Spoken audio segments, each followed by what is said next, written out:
ভাইটি বুদ্ধি খাটিয়ে তার বউকে উচিত শিক্ষা দিল। আপনারাই দেখেন কি একটা অবস্থা, দেখলে বুঝতে পারবেন। শোনো, খাতে বসতেছো ভালো কথা, খাওয়া শেষ হয়ে গেলে নিজের থাল গ্লাস নিজে মেজে রেখে দেবা। এখন থেকে নিজের কাজ নিজে করবা, আমি করতে পারবো না। কি বাবা, কই যাচ্ছ তুমি?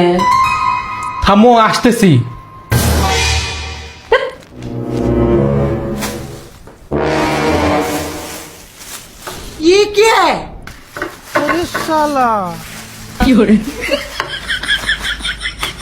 প্লেটের ভিতরে এগুলো কি লাগাচ্ছ? মাথার সমস্যা হয়ে গেল নাকি? চুপ করে থেকে দেখো তো আমি কি করি। যেমন যে তাই করো তো। এরা তো গেম বাজানা পারে।